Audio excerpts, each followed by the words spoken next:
Ya volvimos a darlo todo por ustedes, por la ciencia. Entonces, vamos a empezar con el ciclo ovárico. Entonces, a mí, miren, a mí me gusta mucho esta tablita que también les mandé una en el grupo. ¿Por qué? Porque vamos a ver cómo incrementan, cómo están las hormonas hipofisiarias y también cómo cambian las hormonas ováricas. Ujú. Tenemos primero la folículo estimulante que está en rojito. ¿Qué más? Pues obviamente va a tener en la fase folicular, pues va a estar dominando y va a tener un pequeño pico elevado después de la ovulación. Se va a mantener constante y al final en la luteólisis va a bajar.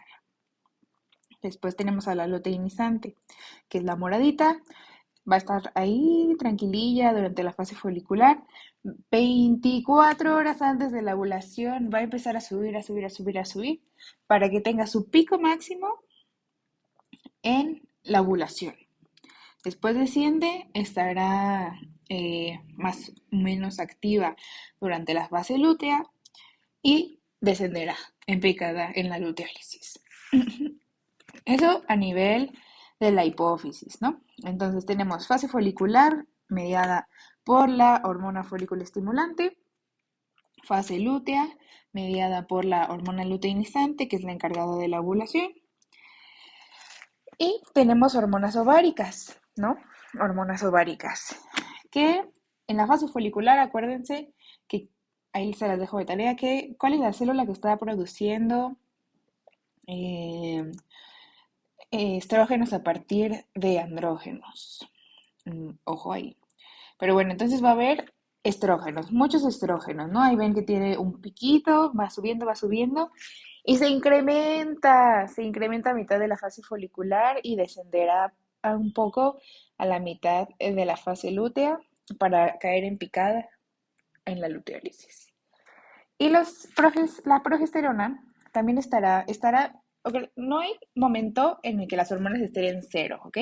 Siempre están como muy poquitas o bajitas, pero nunca en cero a menos de que haya un déficit hormonal, ¿de acuerdo? Ahí sí ya tendríamos un problema serio. Pero ¿qué pasa con la progesterona? Que está ahí poquita, poquita, poquita durante la fase folicular. Pero ¿qué pasa? Que ovulamos mujeres y se sube a tope la progesterona.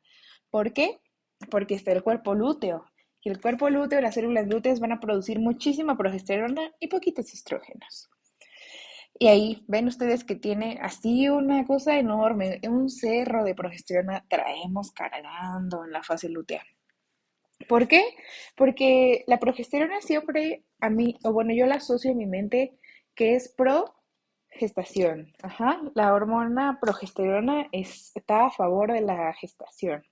Entonces, incrementa tanto porque está prepara el cuerpo en caso de que haya una fecundación, pues el cuerpo va a estar listo con mucha progesterona para recibir a ese bebecito, ¿ok? ¿Y qué pasa? ¿Qué pasa? ¿Qué pasa? Que si no hay fecundación, pues se va a la luteólisis. ¿Y qué ven aquí? Pues que las hormonas cayeron en picada. Por eso es que las mujeres, cuando tenemos el síndrome premenstrual, pues como no quieren que andemos dementes, dementes, porque nos ponemos dementes, honestamente. Pasa una mosca y lloramos. Pero pues es que nuestras hormonas están en el subsuelo, pues por eso como no vamos nosotros a ponernos mal. Entonces, por eso, ahora ustedes pueden explicarle a la gente, es que mira, con esta tabla, ¿ves cómo mis hormonas se ponen al final? Porque no hubo fecundación y mi ovocito se tuvo que ir y arrasó con todo mi endometrio. Pues sí, pues estoy en picada. Ayuda, bro. Comprende, por favor. Hombres, comprendan. Este es un momento muy difícil cuando nuestras hormonas caen al subsuelo. No, acuérdense, no caen a cero. No sé, no caen a cero, pero sí, o sea, este declive de hormonas está fuerte, siento yo. Pero bueno, ya. Entonces, fase folicular. ¿Qué es esta? Que va a pasar de folículos primordiales, folículos primarios, a folículos secundarios o antrales. Ujú. Los folículos en crecimiento a través de las células de la teca interna. Acuérdense que la teca interna va a tener receptores para la hormona luteinizante. ¿Y qué va a hacer? Transformar el colesterol en testosterona. Y entonces esta testosterona va a ir hacia las células de la granulosa y a través de un proceso llamado aromatización. ¿Por qué se llama aromatización? Porque actúa una enzima que se llama aromatasa. Y esta aromatasa nos va a convertir a la testosterona en estrógenos. Y las células de la granulosa lo van a hacer y estas van a tener receptores para FSH. Y acuérdense que los estrógenos, ¿para quién van dirigidos? Sí van dirigidos a muchos lugares, pero lo más importante es que van dirigidos a las células sexuales, a los ovocitos primarios, secundarios, etcétera. ¿Para qué? Para que pueda darse la meiosis 2, la meiosis 1 y la meiosis 2. En general, la ovogénesis. Digamos que los estrógenos son el análogo perfecto a la testosterona en la gametogénesis masculina, ¿no? En la espermatogénesis. Sin ella no puede realizarse ni la meiosis 1 ni la meiosis 2. De esta es lo mismo con las mujeres. Si no tenemos estrógenos, no va a ser posible que la célula sexual madure, ¿de acuerdo? Y a mí me gusta hacer la comparación, espero no confundirlos, que las células de la teca interna son como las células de Sertoli, perdón, las células de Leydig de las mujeres. ¿Por qué? Porque hacen el trabajo que hace Leydig. Tienen receptores para el LH y ¿qué hacen? Captan colesterol y lo transforman en testosterona. Ujú. Nada más que la Sertoli de la mujer, digamos, son las células de la granulosa, van a captar igual la testosterona, pero todavía van a hacer un paso extra, que es aromatizar la testosterona para convertirla en estrógenos y entonces estos estrógenos se puedan ir a las células sexuales y puedan estimular la ovogénesis. ¿De acuerdo? No se les olvide, porque no sé si lo explico muy rápido, espero que no. Si no, me ponen en modo tortuga o me dicen y se los explico con más calma. Luego parezco yo entachada. Luego, ¿qué pasa? Tenemos la ovulación. Es que no me lo van a negar, niñas. O sea, los días de ovulación uno anda que se siente lo máximo. O sea, todos los días yo me siento lo máximo, pero en la ovulación uno anda así y yo todo lo puedo. Es mi mejor momento. Así es. ¿Por qué? Pues porque nuestras hormonas están a tope, ¿no? Todas. Entonces nos dicen así como, ese es el día, ese momento. Es el momento de hacer las cosas. Y cuando ovulo es el momento en que soy la más poderosa. Motomamis. Ay, no, de verdad, sí, estoy en mente. Día 14, más o menos 2 días, ¿ok? ¿Qué va a pasar aquí? Que se va a romper el folículo maduro, terciario o de Graf, como le quieran llamar. Y de aquí está compuesto el folículo maduro de un ovocito secundario en metafase 2, su primer cuerpo polar, va a tener un antro folicular, va a tener sola pelúcida, va a tener el cúmulo óforo, que acuérdense que es la sección donde está aferrado el ovocito para no irse a ningún lado, y va a tener a su corona radiada, ¿no? Entonces, no se les olvide que en caso de que les lleguen a preguntar cuál es la hormona encargada de la ovulación, la hormona luteinizante, ¿qué va a estimular que se produzca progesterona? La hormona luteinizante tendrá un pico ya sea 24 o 48 horas antes de la ovulación. Más bien va a empezar a ascender 24 a 48 horas antes y tendrá su pico en la ovulación. ¿Y qué va a pasar aquí? Que el ovocito sale del folículo, se rompe el folículo, las fimbrias captan a nuestro ovocito con su primer cuerpo polar y su corona radiada, bueno, su zona pelúcida y su corona radiada, para que pueda encontrarse en la tuba uterina, generalmente en la ampolla con el espermatozoide. Y no se les olvide que las células de la teca externa producirán colagenasa, prostaglandinas y activador de plasminógenos y estas van a ayudar a adelgazar la corteza del ovario y permitir que salga el ovocito. Entonces, acuérdense, no es que el folículo ande dando vueltas por el ovario, sino que ahí acuérdense que entran muchos a competencia y solamente uno va a ser el ganador, el folículo de Graf. Y entonces va a ser tanta presión y la contracción de las células, etcétera, etcétera, que va a expulsar al ovocito secundario en metafase 2 con su primer cuerpo polar que lo va a abrazar la corona radiada y va a estar también protegido por la zona pelúcida. Y se va a ir, le van a captar las fimbrias para que haga su viaje. Y acuérdense que este lugar donde digamos que es la cicatriz, la donde hubo zona de isquemia, después hubo necrosis para que pudiera salir nuestro ovocito secundario en metafase 2, se va a llamar estigma. Entonces, a lo largo de nuestra vida, si nosotros, por ejemplo, si a mí me hicieran un corte histológico de mi ovario, pues habría varias cicatrices de todas las veces que yo he ovulado en mi vida, ¿no? Si ustedes hacen un corte histológico de un ovario de una niña de 8 años, pues claramente no tendrá ninguna cicatriz porque jamás ha ovulado. Entonces, eso es muy importante que no se les olvide. No es que la célula sexual dé toda la vuelta por el ovario para poder salir, no. Están ubicados en la corteza y ahí mismo se desarrollan. Siempre estos esquemas pues son solo una representación para que ustedes sepan el proceso. Pero no es que, o sea, yo sí pensaba, cuando era estudiante, que el folículo andaba ahí dando vueltas por el ovario, pero pues no, no. Tristemente no es así, se queda en su lugar. Entonces, ahí está marcado fase folicular, pues donde están los folículos en desarrollo. Ovulación, se rompe el folículo, sale la célula sexual. Y la fase lútea, pues es que involuciona el folículo, ¿no? Y se va a producir el cuerpo lúteo, se va a producir mucha progesterona. Ahora tenemos la fase lútea. La fase lútea, aquí está, bueno, la marqué, pero bueno, se rompió. Se rompió el folículo y ¿qué pasa? Que se va a llenar de sangre y se va a llamar folículo rojo. Y esto nada más va a durar 24 horas. Después va a transformarse en folículo amarillo, cuerpo lúteo, cuerpo... No, creo que solo son esos nombres que se le llaman. ¿Y qué va a hacer? Que van a producir. Las células se van a convertir ahora en células lúteas, van a captar la hormona luteinizante, van a producir muchísima progesterona porque nosotros vamos por el embarazo y un poco de estrógenos también.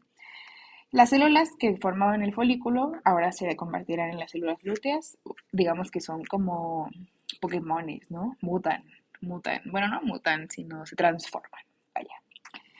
Y luego tendremos la fase de luteólisis, que es solamente si no hay fecundación. Ahí les puse lo de pro, a favor, gesta, de la gestación. Por eso a mí se me hace, pues así se me hace más lógico, ¿no? Lo de la progesterona. Y entonces en la fase de luteólisis va a estar el cuerpo albicans, cuerpo blanco, y van a estar las cicatrices de donde hemos ovulado. Ahí están, por ejemplo, es lo que les digo, ¿no? Si me hicieran a mí un corte en mi ovario, pues se vería que hay varias zonas con cicatrices de todos los folículos que se han roto en mi ovario y así, ¿no? Entonces, bueno, dudas, preguntas, espero que no. Aquí les dejo más imágenes, estas ya las vimos en clase. Eh, bueno, aquí está. No, cosas moleculares, pero miren, por ejemplo, esta está muy bonita porque está bien representada las células de la granulosa, la zona pelúcida, la membrana basal de la célula de la granulosa, la teca externa, la teca interna. Ahí está claramente como la célula tecal tiene receptores para LH, va a transformar colesterol en testosterona, va a atravesar la membrana de la testosterona y ahí la célula de la granulosa tendrá receptores para la hormona folículo estimulante y a través de la aromatasa va a transformar la testosterona en estrógenos. Este me gusta porque pues se ve muy claro, ¿no? Ahí cómo están los receptores y después ya tendrá, bueno, también la célula de la granulosa pues como se va a convertir en células lúteas, pues también tendrá receptores para LH, ¿no? Para LH, para producir también progesterona. Por ejemplo, aquí tenemos un folículo terciario. ¿Ven cómo? Es que es increíble, a mí se me hace increíble, de verdad, cómo crece tanto. El antro es tan grande y tan lleno de líquido, que ocupa casi todo el ovario. Y es que se me hace increíble, de verdad. ¿Ven ahí cómo está rodeado nuestro ovocito secundario de sus células foliculares? Está el cúmulo óforo, que es el que la detiene. Y ahí está el folículo terciario, ¿no? Con las células de la teca externa, de la teca interna. Y hay además otros folículos en desarrollo, ¿no? Como pueden ver. Y bueno, aquí tenemos cuerpo rojo, cuerpo amarillo y cuerpo albicans, que ya se ve todo atrofiado, todo triste. ¿Ok? Ciclo endometrial. Ya terminamos ciclo ovárico. Yo se los di en 2 segundos. Espero que no tengan dudas. Ya lo vieron varias veces. Ciclo endometrial. Aquí se va a componer de 1, 2, 3, 4 fases. Fase menstrual, fase proliferativa, fase secretora y fase de isquemia. ¿Qué va a pasar? Que en la fase menstrual, la capa funcional del endometrio, el endometrio se divide en dos capas, la esponjosa y la compacta. ¿Ok? En esas capas se van a desprender de forma laminar, así como si nosotros estuviéramos cortando papitas. Así se va a ir desprendiendo, no se desprende de tajo, porque entonces nuestra menstruación duraría un día, ¿no? Sino se va desprendiendo poco a poco y por eso es que tarda varios días la menstruación. ¿Ok? Tiene un promedio de 5 más o menos 2 días. ¿Ok? Pero nos vamos a quedar a porox, que son 5. Y claramente en este esquema pueden ver que está la menstruación y en el esquemita de abajo está representando al endometrio, pues, pues casi desaparece, ¿no? Por completo, digo, solo se queda casi la capa basal y un poquito de la capa compacta. Cantidad de menstruación de 20 a 80 mililitros, más o menos. ¿Por qué hay más? Porque el endocervix sigue produciendo moco, las glándulas en la vagina también, vestibulares también producirán moco y entonces eso aumenta el flujo, pero así, digamos, la cantidad exacta de menstruación varía entre 20 a 80 mililitros. Y eso es en el total de estos 3 a 7 días que puede durar. ¿Y por qué ocurre? Porque en todos los ciclos los va a regular el ciclo ovárico, acuérdense. Ajá. El ciclo ovárico rige todo. Entonces, al final del ciclo, disminuyeron, vimos que estaban en picada los estrógenos y la progesterona. Y el endometrio va a quedar únicamente con su capa basal, o sea, muy delgadito. Entonces aquí tenemos el miometrio, está la capa basal, la capa funcional, que se compone de la esponjosa y la compacta. El endometrio está constituido por glándulas, va a tener arterias, venas y pues su epitelio, ¿no? Entonces todo esto se va a ir porque pues no hubo a quien alojar, ¿no? Está hecho para alojar a un embrioncito, un fetito, pero pues no hubo fecundación, ¿no? Entonces fase menstrual, ahí sí. Después, fase proliferativa o estrogénica. Aproximadamente durará unos 10 días. Como dice su nombre, pues está regulada por estrógenos, ¿no? ¿Y qué va a hacer? Pues que va a proliferar, se va a regenerar, ¿no? Es momento de regenerarnos. Ahí se ve claramente cómo fase proliferativa va de nada y empieza a ponerse de color rosita, ¿no? De color rosita y vemos también en el esquema del endometrio, pues que en estos días empieza a crecer, ¿no? ¿Qué es lo que va a pasar? Que aquí el endometrio va a aumentar su espesor de 2 a 3 veces más de lo que era. ¿Por qué? Porque la capa funcional se va a regenerar. Las glándulas, ¿qué les va a pasar? Van a aumentar en número, van a ser rectas y tubulares. Entonces, si les llegan a preguntar cómo están las glándulas en la fase proliferativa o estrogénica del ciclo endometrial, las glándulas van a estar rectas y tubulares. ¿Cómo van a estar las arterioles y venas? Se van a alargar y son rectas. ¿Por qué? Porque están creciendo de nuevo. Están creciendo de nuevo. Todo se está regenerando. Por eso proliferativa, que está proliferando. Nuevamente nos estamos reconstruyendo. Luego sigue la fase secretora, que será de unos 12 a 13 días aproximadamente. Y como ven ahí, pues ya el endometrio está en su máximo esplendor, ¿no? Está listísimo para que se implante lo que sea. Y aquí actúa la progesterona. ¿Y qué está haciendo? Va a estar estimulando las glándulas para que produzcan mucina, glucógeno y lípidos en caso de que llegue y se implante, pues que haya alimento y energía, ¿no? Para que se siga desarrollando ese nuevo ser vivo. Y también estas glándulas, como van a estar tan llenas de de esta mucina, de este glucógeno y de lípidos, van a estar tortuosas. ¿Qué quiere decir? Que van a estar así pues ya no rectas, sino así como curveaditas, ¿no? Y van a estar saculares, sino más bien más ovaladillas, no tan tubulares, ¿de acuerdo? Eh, el endometrio, pues obviamente ya aumentó de tamaño. Las arteriolas y venas se van a enrollar y se van a ver algunas lagunas venosas. ¿Y por qué? ¿Por qué se enrollan? Porque crecieron demasiado y entonces, ¿cómo se llaman estas arterias? Arterias espirales. Van a estar súper enrolladas y todo está listo justo para que pueda ocurrir la implantación. No se les olvide, esta fase secretora o progestacional está reinada por la progesterona, que está a favor de la gestación. A mí yo me lo aprendí así, de verdad que jamás se me ha olvidado. ¿Y qué pasa si no hay fecundación? Pues nos ponemos tristes. El cuerpo lúteo en el ovario degenera. Este compa ya está muerto, nomás no le han avisado, ¿no? ¿Por qué? Porque no hubo fecundación. Los estrógenos y la progesterona, acuérdense que disminuyen, caen porque no hubo fecundación. El endometrio dice, no sirvo, se isquemiza y entonces viene la menstruación. Entonces, si hay isquemia, pues vendrá la fase isquémica, ¿no? Vendrá la fase isquémica que dura un par de horas.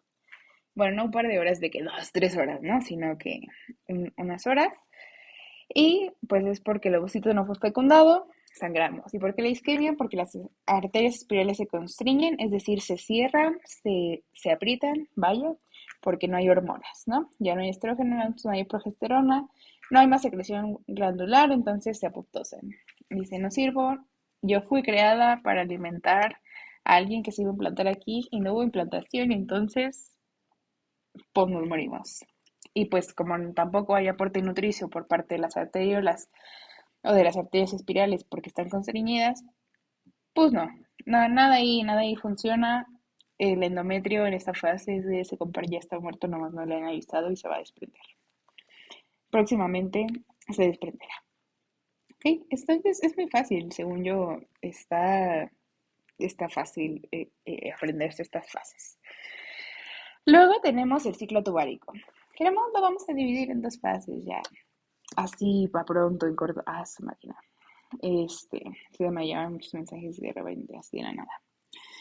Fase estrogénica, fase progestacional o progestágena. ¿Qué va a pasar en la fase estrogénica? Va a aumentar la motilidad de las tubas, la peristalsis, o sea, acuérdense que tiene una capa muscular que va a crear contracciones. Va a aumentar el número de cilios en la célula y las células van a aumentar de tamaño también. Van a ser grandes, peludas y en movimiento, ¿no? ¿Para qué? Para que cuando llegue el ovocito secundario en metafase 2 con su primer cuerpo polar, con su corona radiada, con su zona pelúcida, los cilios la pueden ir empujando hacia el endometrio. Y una vez, si se fecunda, pues, perdón, si hay liberación de espermatozoides dentro de la cavidad vaginal, pues también los empujen, ¿no? Para que puedan llegar. Y la fase progestacional va a ser todo lo contrario. Va a ser como, uy, quieto, ya no necesitamos mover a nadie porque ya se fecundó. O bueno, ya queremos que se fecunde, ¿no? No necesitamos más movimiento. Por lo tanto, va a haber disminución de la peristalsis. Las células se van a hacer más pequeñas y va a disminuir la movilidad y el número de cilios. Sin embargo, aquí va a haber secreción de glucógeno, mucina y lípidos. ¿Para qué? Pues para alimentar a ese cigoto en caso de que haya fecundación, ¿no? Y entonces las células, digamos que van a estar pequeñitas, pelonas y secretoras. Ya tenemos ahí los diferentes cortes, células ciliadas, hay unas no ciliadas que son las secretoras. Y pues ya, básicamente es eso. Ciclo cervical, acuérdense que vemos endocervix y exocervix. Exocervix lo vemos como parte del ciclo vaginal y el endocervix lo vemos porque tiene glándulas, tiene sus propias glándulas. Y lo vamos a dividir, o sea, igual. Aquí acuérdense que nada más hay de dos, o es estrógenos o son progesterona. ¿Ok? Entonces, ¿qué va a pasar aquí? Que la fase estrogénica pues coincide con la fase folicular, obviamente del ovario. Va a haber una cantidad de moco aproximadamente de 60 miligramos. Va a haber un aumento de la concentración de cloruro de sodio y el moco va a estar impermeable. ¿Qué quiere decir? Pues que no va a permitir el paso de esos espermatozoides. ¿Por qué? Pues porque no es momento de que fecunden nada, ¿no? Va a estar impermeable. Y si nosotros agarramos el moco y lo ponemos en un portaobjetos y vemos la cristalografía, se va a decir que está en quimo, o sea que va a estar como en bolitas. Ajá. Va a estar denso, seco, pegajoso y espeso. O sea, impermeable. No es momento de que pasen los espermatozoides. Vaya. Luego, ¿qué va a pasar en la ovulación? En la ovulación, el moco va a secretarse muchísimo. 600 miligramos, o sea, 10 veces más. Y va a estar súper permeable. Bien, ¿ven ahí cómo cambia la constitución del moco de ser como, pues estar espeso, así todo, digamos, pues denso, se hace filante y da paso para que los espermatozoides puedan estar nadando ahí libremente, ¿ven? O sea, ahí se ve claramente en la imagen, es que yo ya no sé cómo más describírselas. Filante, va a estar como clara de huevo, transparente y viscoso.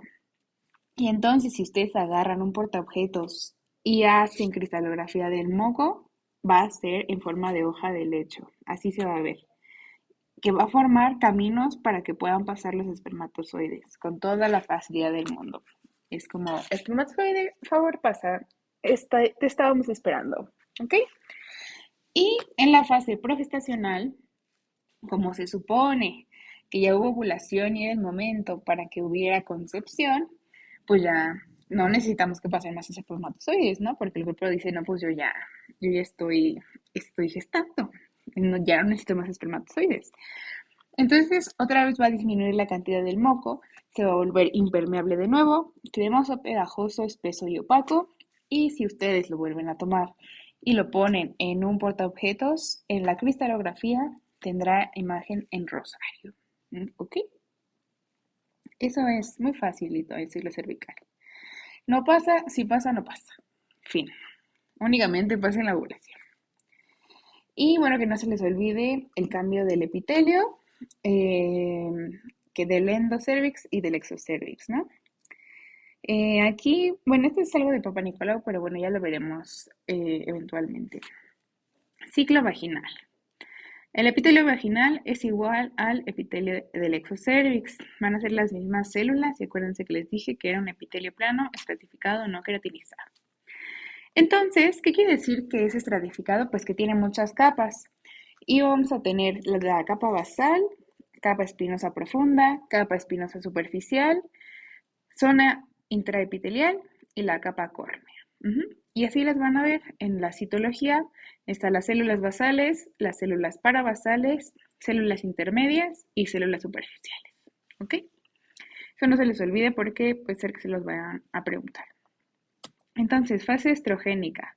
¿Qué vamos a ver? Las células, o sea, si nosotros hacemos un raspadito, pues cómo vamos a ver las células, poligonales, planas, basófilas, que se van a teñir de azul, con núcleos, con cromatina en grumos finos, y pues también vamos a encontrar algunos bacilos y neutrófilos, ¿no? Los neutrófilos serán estos que vemos nosotros encerraditos, y los bacilos son esos que se ven como con colitas. Aquí, por ejemplo, del lado, bueno, ya les acerqué, ¿no? La imagen. Luego, fase estrogénica preovulatoria, las células empiezan a ser acidófilas, o sea que se van a teñir de rosa. Y va a aumentar el número de bacilos y de leucocitos también. En la fase ovulatoria, todas las células ahora se van a pintar de rosita. ¿Por qué? Porque van a estar acidófilas. Van a ser poligonales, van a ser grandes y cornificadas. Y van a tener un núcleo pequeño y picnótico. En la fase progestacional, por la progesterona, las células ahora van a ser poligonales grandes, o sea, ven cómo siguen siendo grandes. Van a ser basófilas, algunas van a tener gránulos citoplasmáticos, bordes plegados, núcleos grandes y ovalados. Va a haber también células acidófilas con bordes plegados, va a aumentar el número de bacilos y leucocitos, pero ven como aquí ya perdieron el orden de plano, ya no hay orden. O sea, aquí estaban como que sí respetaban sus espacios, ¿no? Digamos. Aquí ya están todas apelmazadas.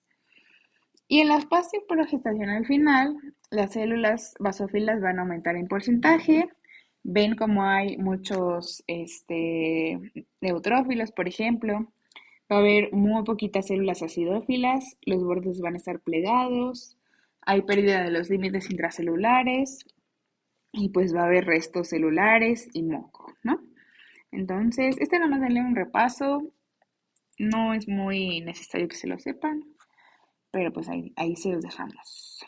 Bueno, entonces miren, inicio de la fase proliferativa, estrógenos. ¿Cómo van a estar? Basófilas. Luego, final de la fase proliferativa durante la ovulación, puras acidófilas. Fase progestacional, la mayoría van a volver a ser basófilas con un poco de acidófilas. Y en la fase secretora premenstrual van a estar de nuevo predominio de basófilas. Aquí hay algunas preguntas que pueden ver ustedes de ciclo ovárico, ciclo endometrial y ya luego haremos a ver si mañana nos da tiempo, hacemos esta como práctica, ¿vale? Entonces, pues ya, ahí les di un repaso, un adelante de la clase de mañana y si no, pues si lo ven mañana el fin de semana, pues ya será un repaso general, ¿vale? Nos vemos los TKM.